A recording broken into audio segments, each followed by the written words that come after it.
Hello बच्चों, आज तिथि 16 फरवरी 2021, कार्यपत्रक नंबर 36, विषय हिंदी, कक्षा छठी और हमारा उप विषय है आज का संज्ञा।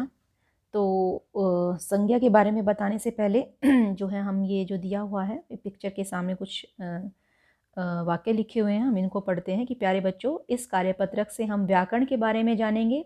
नीचे कुछ वाक्य दिए गए हैं, इन वाक्यों को पढ़िए। तो क्या दिया हुआ है पहले हम देख लेते हैं। एक पिक्चर बनाई हुई है, इसमें एक लड़की बैठी हुई है खिड़की के पास, और क्या है कि रविवार को दोपहर का समय था और सीमा खिड़की के पास बैठी थी। वह गिरती हुई बारिश को देख रही थी।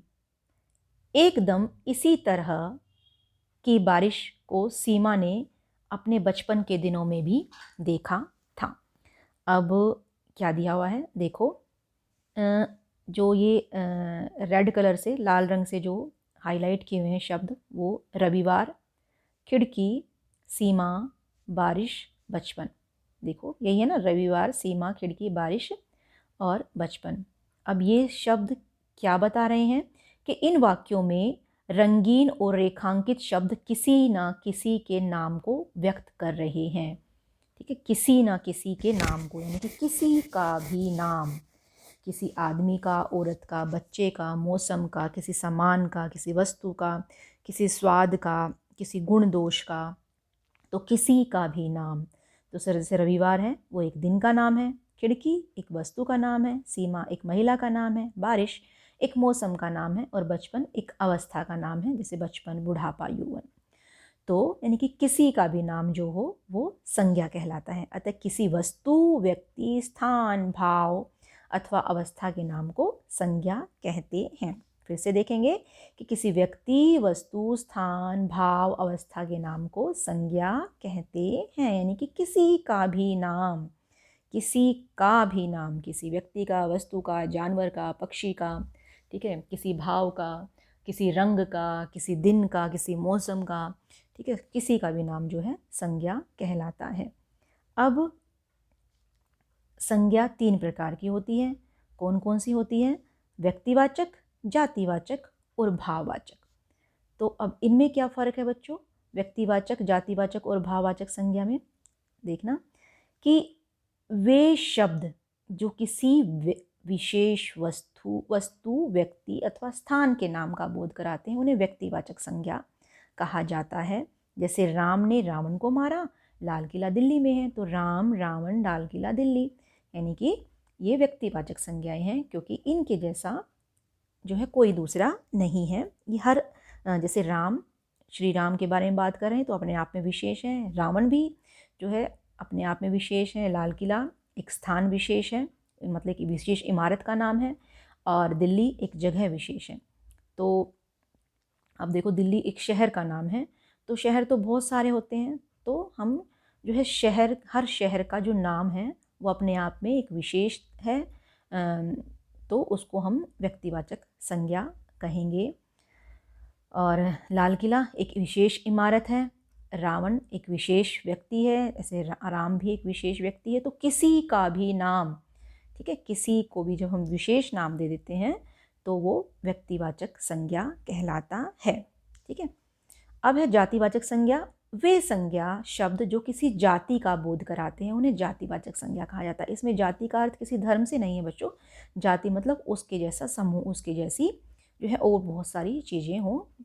जैसे आज का युवक कल का नेता है, तो युवक हर युवक का बोध करा रहा है, इसमें कोई भी युवक हो सकता है। नेता हर नेता का बोध करा रहा है, नेता यानी कि उसके नेता के पूरे समूह का, पूरी जाति का, युवक भी पूरी जो युवक जाति है उसका। शेर झुंड में नहीं रहता, तो शेर भी पूरी शेर जाति का बोध करा रहा है।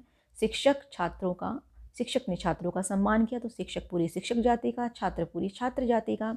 और झुंड जो है, झुंड भी हमारा झुंड को भी हम ये जो दिया हुआ है, झुंड को भी हम जातिवाचक संज्ञा कहेंगे, क्योंकि ये भी एक झुंड, यानी कि किसी का भी झुंड हो सकता है, वो गायों का, भैंसों का, शेरों का, तो झुंड उसका बोध करा रहा है, उस झुंड विशेष का, यानी कि समूहवाचक संज्ञा होगी, जातिवाचक का ही जो एक पार्ट है। तो कई बार बच्चे कन्फ्यूज हो जाते हैं कि व्यक्तिवाचक संज्ञा और जातिवाचक संज्ञा में हम डिफरेंस कैसे करें। कि जैसे अगर हम कहेंगे लड़की, तो लड़की जातिवाचक संज्ञा है। लेकिन अगर लड़की का नाम है विशेष सीमा, तो सीमा व्यक्तिवाचक संज्ञा है।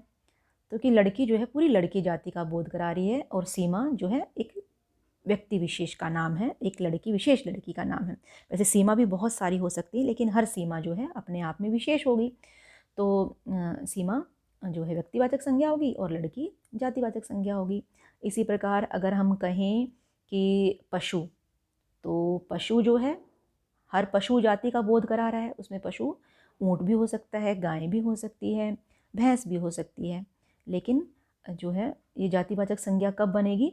जैसे हमने बोला हाथी, तो हाथी भी जातिवाचक संज्ञा है, क्योंकि ये पूरी हाथी जाति का बोध कराता है। ये शब्द हाथी जो है लिख लेते हैं इसको, हाथी, जैसे मैंने बोला हाथी, ये पूरी हाथी जाति का बोध करा रहा है, तो ये जातिवाचक संज्ञा है। लेकिन अगर हमने हाथी को विशेष नाम दे दिया, जैसे अप्पू, ठीक है, तो ये व्यक्तिवाचक संज्ञा बन जाती है। उसी प्रकार जैसे कुत्ता है, हमने कुत्ता हमारा जातिवाचक संज्ञा है, क्योंकि ये पूरी कुत्ते जाति का बोध करा रहा है। लेकिन कुत्ते को विशेष नाम दे दिया टोमी, तो वो हमारा व्यक्तिवाचक संज्ञा बन जाती है। तो किसी भी जो है इसको हम अगर कोई विशेष नाम दे देते हैं, जैसे शिक्षक जो है जातिवाचक संज्ञा है, लेकिन अगर शिक्षक को कोई विशेष नाम दे दिया श्री सोहनलाल, तो व्यक्तिवाचक संज्ञा बन जाती है। ठीक है, तो व्यक्तिवाचक और जातिवाचक में क्या फ़र्क होता है? जातिवाचक उसके जैसी, जब हम जातिवाचक किसी मतलब किसी का नाम लेते हैं कि तो उसके जैसी बहुत सारी चीज़ें, बहुत सारे व्यक्ति, बहुत सारे समूह हमारे जहन में, हमारे दिमाग में आते हैं, तो वो हमारा जातिवाचक संज्ञा होती है।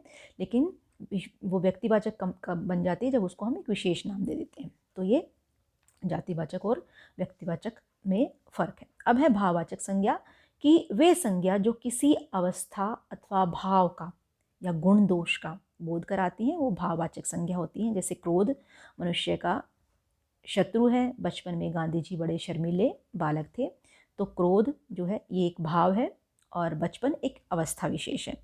तो ये भाववाचक संज्ञा कब होती है? भाववाचक संज्ञा होती है कि जिन संज्ञा शब्दों से किसी व्यक्ति के या वस्तु के गुण, दोष, शील, स्वभाव, अवस्था, भाव, संकल्पना आदि का बोध होता है, उसे भाववाचक संज्ञा कहते हैं। जैसे क्रोध का एक भाव है, बचपन की एक अवस्था है। और उसी प्रकार जैसे सुंदरता का एक भाव होता है, प्यार एक भाव है, यौवन एक अवस्था है, बुढ़ापा एक अवस्था है। ठीक है, नीचाई, ऊंचाई जो है, क्रोध, भय, ये सारी भाववाचक संज्ञाएं होती हैं।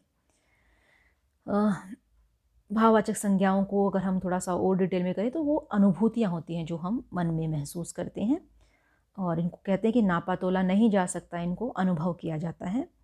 तो ये होती हैं भाववाचक संज्ञाएं।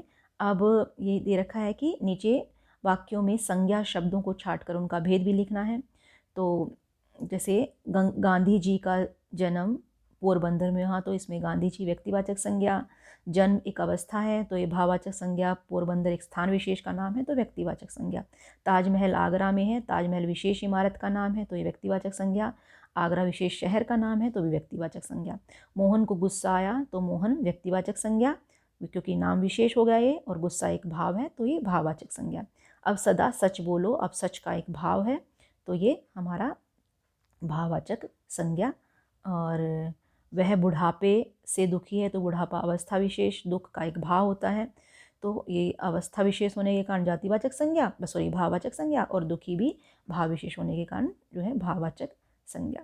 तो ये थी हमारी संज्ञाएं। अब इसके जो है मैंने आपके लिए ये यहाँ भी कर रखी हैं कि यही वाला जो वाक्य था, पहले वाला वाक्य कि गांधी जी का जन्म पोरबंदर में हुआ, तो गांधी जी व्यक्तिवाचक संज्ञा, जन्म भाववाचक संज्ञा, क्योंकि अवस्था विशेष हो गई, गांधी जी व्यक्ति विशेष है तो व्यक्तिवाचक संज्ञा, पोरबंदर जो है स्थान विशेष है तो व्यक्तिवाचक संज्ञा, ताजमहल एक इमारत विशेष है तो व्यक्तिवाचक संज्ञा, आगरा स्थान विशेष है, शहर विशेष का नाम है तो व्यक्तिवाचक संज्ञा, मोहन व्यक्तिवाचक संज्ञा, गुस्सा भाववाचक संज्ञा।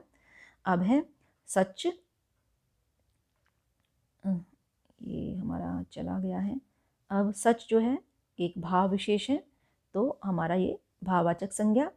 और बुढ़ापा अवस्था का नाम है, भाववाचक संज्ञा। दुखी भी एक भाव है, तो ये भाववाचक संज्ञा, दुख का भाव होता है। तो ये थी हमारी संज्ञाएं, और आशा करती हूँ कि आपको समझ में आ गई होगी ये वर्कशीट। और अब आप इसको एक बार फिर से कर लीजिए ताकि आपको और अच्छे से समझ में आ जाए। तो ये थी हमारी संज्ञा की वर्कशीट। धन्यवाद।